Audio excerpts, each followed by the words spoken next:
Shalom, peuple de Dieu. Que le Seigneur vous bénisse. Je crois, nous avions parlé autrefois sur cette histoire de Noé. Je vous disais que nous sommes en train de traverser un moment difficile pendant lequel tout le monde est troublé et tout le monde cherche à comprendre qu'est-ce qui se passe avec cette pandémie qui est en train de faire rage dans le monde entier. Alors je reviens encore aujourd'hui pour vous encourager. Je suis venu juste pour t'encourager et te dire que tu dois tenir fort. Je t'avais dit que ce ne sont que des signes précurseurs qui annoncent l'avènement de notre Seigneur Jésus-Christ. Mais qu'à cela ne tienne, tu n'as pas à avoir peur. Je t'avais dit, tu dois croire dans notre Seigneur Jésus-Christ. C'est l'unique solution. Parce que quand tu crois à lui, tu seras sauvé, toi et ta maison. Voilà pourquoi je vais lire le verset qu'on a lu précédemment. Genèse 7, verset 1er, la Bible dit: l'Éternel dit à Noé, entre dans l'arche, toi et toute ta maison, et toi et toute ta famille, car je t'ai vu, car je vis que devant moi, tu es juste parmi tes contemporains. Ça, c'est la version de Thomson. C'est ce que je viens de lire. Je crois que c'est un verset qu'on a lu précédemment. J'aimerais ajouter encore un autre verset qui va encore nous aider aujourd'hui. Matthieu 14, le verset 26e, une histoire que nous connaissons tous. La Bible déclare,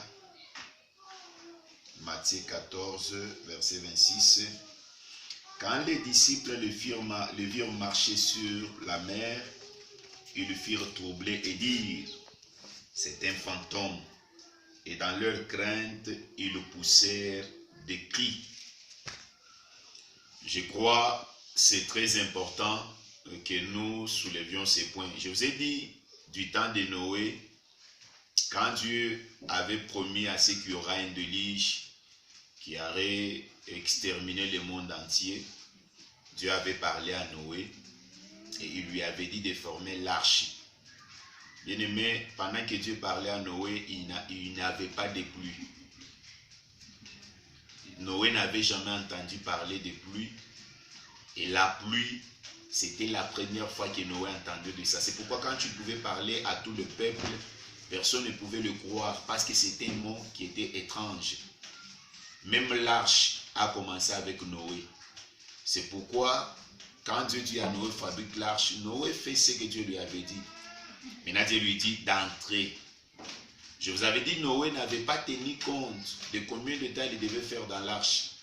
Noé n'avait pas regardé le plaisir du monde parce que comme de coutume, les gens se mariaient, les gens mangeaient, les gens faisaient de n'importe quoi. Mais Noé, lui, a accepté d'entrer dans l'arche. Je vous ai dit, ce que Noé a fait, il a fait confiance en l'Éternel. C'est pourquoi je vous avais dit, en ce moment, nous devons avoir la foi.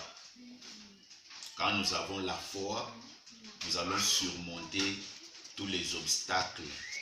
Malgré les confinements, malgré des problèmes ça et là, malgré la pandémie qui fait rage dans le monde entier, mais nous sommes appelés à avoir la foi en Dieu. Quand nous avons la foi, c'est alors qu'on peut vaincre cette pandémie. Écoute-moi bien aimé, la meilleure façon d'avoir la foi, c'est d'abord croire en Jésus comme Seigneur et Sauveur. Quand tu crois en lui, tu es sauvé. J'ajoute aujourd'hui le deuxième point qui est très important. Jésus dira à ses disciples de le précéder au-delà de la mer. Mais comme il faisait tard la nuit, Jésus ne pouvait plus chercher une autre barque. Il commença à marcher sur les eaux. Maintenant, de l'autre côté, quand les disciples l'ont vu en train de marcher sur les eaux, les disciples firent troubler. Ils avaient peur. Pourquoi? Parce que c'était quelque chose d'étrange qu'ils voyaient. Ils n'avaient jamais vu ça. Ils n'avaient jamais vécu ça. Quelqu'un marchait sur les eaux. C'était la toute première fois de voir quelqu'un en train de marcher sur les eaux. Alors, quand il fit troubler, la Bible dit, ils ne s'étaient pas tus. Ils ont commencé à crier. Écoutez-moi, pendant ce temps où la pandémie à coronavirus est en train de faire rage dans le monde entier, je suis venu t'exhorter de ne pas paniquer, de ne pas te troubler, car la pandémie que tu es en train de voir, elle va passer et elle te laissera en bonne santé. C'est pourquoi je t'exhorte, ne panique pas, ne te trouble pas, mais aie foi. Le deuxième élément que je viens t'annoncer aujourd'hui, c'est de ne pas paniquer. N'aie pas peur face à la situation à laquelle tu es confronté. Écoutez, quelle que soit la grandeur de la difficulté, quelle que soit la gravité de la maladie, quelle que soit la gravité de la situation auquel tu es confronté, ne panique pas. N'aie pas peur. Aie confiance en Dieu. Lui te bénira. Écoutez, les disciples pouvaient se paniquer. Les disciples pouvaient se dire, mais depuis que nous sommes nés, nous sommes parce que parmi eux, il y avait des pécheurs expérimentés. Mais ils se sont dit, mais depuis que nous péchons, nous n'avons jamais vu une chose pareille. Tel que tu es en train aussi de te demander, depuis que je suis né, je n'ai jamais vu une pandémie pareille qui fait rage dans le monde entier. Écoute-moi, depuis que nous sommes nés, moi et toi, on n'a jamais vu une pandémie pareille qui fait rage dans le monde entier et qui pousse même les autorités de différents pays à fermer même les églises de Dieu. Écoutez, ça étonne. Des fois, ça fait monde. Ça fait mal. Certains peuvent vous dire, c'est peut-être la fin du monde. C'est peut-être, qu'est-ce qui arrive aujourd'hui? Tu te poses mille et une questions et tu n'as pas de réponse. Mais ce soir, cette situation, je sais que ça te dépasse jusqu'à fragiliser l'économie du monde entier. Même des pays qui pouvaient se dire, nous sommes des grandes puissances aujourd'hui, leur économie est par terre. Ils ne savent plus se retrouver. Ils commencent à se rechercher. Tout le monde reste en panique. Pourquoi? Parce que rien ne marche. Alors je viens t'encourager.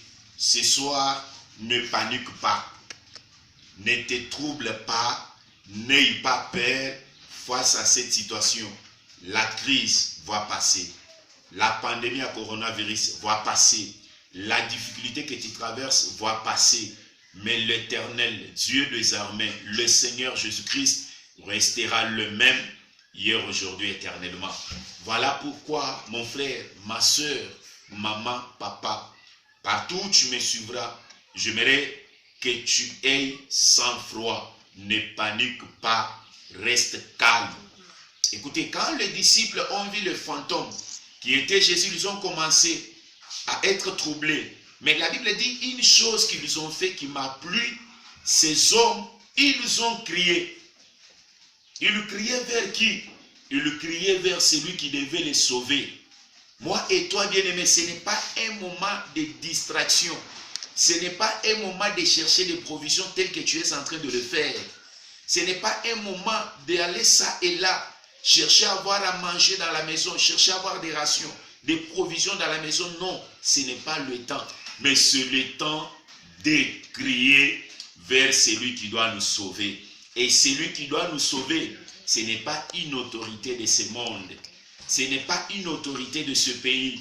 Ce n'est pas une autorité de ta province. Ce n'est pas une autorité de ton territoire ni de ta ville. Mais celui qui doit te sauver, c'est notre Seigneur et Sauveur Jésus-Christ. C'est pourquoi ne panique pas, mais crie à lui. Parce qu'il est celui qui doit te sauver. Écoutez, il y a certains qui crient aux hommes. Il y a certains qui crient aux autorités. Certains qui crient à leurs parents. Mais il est temps de crier à celui qui est capable de te sauver. Même dans les séjours des morts, il est à mesure de venir et de secourir. Voilà pourquoi je t'exhorte, ne panique pas. N'aie pas peur, même face à la mort, même face à la maladie, même face à des situations difficiles, même face à des complications, même face à la situation qui tourmente, qui te prive même le sommeil. Écoute-moi bien-aimé, peut-être quand je parle, tu es en train de te dire, mais bien-aimé, tu m'exhortes, mais je ne sais pas ce que je vais manger, je ne sais pas comment payer les loyers, je ne sais pas ce que je dois faire. Je t'exhorte encore ce soir, ne panique pas. Aie bon courage. Le Seigneur crie à lui, il te sauvera. Que le Seigneur vous bénisse. Ne soyez pas saisis de panique. Même si vous apprenez ailleurs, il y a 1200 qui meurent en 24 heures, 650 qui meurent en 24 heures, 780 qui meurent en 24 heures. Je suis venu t'encourager. Même si 1200, 1800 peuvent mourir aujourd'hui, ça ne sera pas ton cas. Toi, tu n'es pas ces gens-là, mais toi, tu es toi. Ton identité est différente de celle des autres. Alors, ne panique pas. Crie à Jésus, c'est lui qui doit te sauver. Écoutez, crie comme Bartimée. Il a vu qu'il mendiait. Il a vu qu'il n'avait pas de quoi manger. Mais quand il a appris que Jésus passait, il a commencé à crier. Parce qu'il savait que le fils de David, il était celui qui est capable de lui ouvrir les yeux. À cause de la peur, à cause de la panique, les gens ne savent plus vivre le miracle de Dieu. Parce qu'ils sont frappés par la panique. Ils sont frappés par la peur. Je termine par là. Quand vous lisez Josué 1er, après la mort de Moïse, Dieu dit à Josué que comme Moïse, mon serviteur, est mort, fortifie-toi et prends courage. Dieu savait que Josué était face à une situation dont lui n'était pas habitué. Il était face à un peuple rebelle. Alors si il pouvait paniquer, s'il pouvait avoir peur, il n'allait pas amener ce peuple jusqu'à leur destinée. Ce qu'il fallait, c'est quoi? Il fallait que Josué puisse prendre courage, que Josué ne puisse pas paniquer, que Josué ne puisse pas s'effrayer. En ce moment-là, Josué allait faire entrer ce peuple dans leur lieu, dans le lieu qui leur a été destiné. Voilà pourquoi je sais que quand je parle, tu es dans un chômage forcé. Je sais que quand je parle, les choses te le ralentissent. Je sais que quand je parle pour manger, il faut faire des acrobaties. Je sais que quand je parle, des choses te compliquent. Je sais que quand je parle, peut-être dans ton mariage, tu es instable. Je sais que quand je parle dans tes fiançailles, rien ne marche. Quand je parle dans tes activités, rien ne marche. Je suis venu t'encourager, ne panique pas. Aie bon courage et aie le temps de crier à Jésus-Christ parce qu'il est celui qui doit te sauver. Que le Seigneur te bénisse. J'aimerais que ce soir, tu comprennes, il y a quelqu'un qui est capable de te sauver. C'est notre Seigneur Jésus-Christ. Je souhaite partout où tu écouteras ce message, je te donne l'opportunité d'ôter la peur en toi. Même si dans ta famille, il y a eu des limites, il y a des gens qui échouent, ôte la peur, ôte la panique. Mais aie le temps de crier. Tu dois crier chez qui?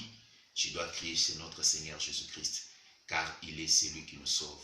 Que le Seigneur te bénisse. Je vais te faire une recommandation. Quand tu écouteras ce message, de faire une large diffusion. Parce qu'en faisant une large diffusion, tu consoleras une âme. Ferme tes yeux, j'aimerais prier pour toi. Dieu de grâce, j'ai béni tout celui qui écoutera ce message. J'aimerais, Seigneur, que ce message sauve une âme. Yahweh, Seigneur, même si la personne qui écoutera était au bout, il ne savait plus par où commencer. Mais je souhaite, Dieu de gloire, que tu puisses l'aider, que tu puisses le consoler. Parce que quand toi tu consoles, tu cicatrises même les plaies du cœur de la personne. Alors console mon frère, console ma soeur, qu'il soit soulagé, que tu sois une lumière qui doit l'éclairer dans le ténèbre, dans le nom puissant de Jésus-Christ. Accepte de se souvenir de notre pays, le Congo. de se souvenir de cette province Léo Katanga. Souviens-toi de nos dirigeants. Accorde la paix dans notre pays. Bénis ma soeur, bénis mon frère. Que la grâce et la paix vous soient favorables dans le nom de Jésus-Christ. Amen. Amen. Que Dieu vous bénisse. Amen.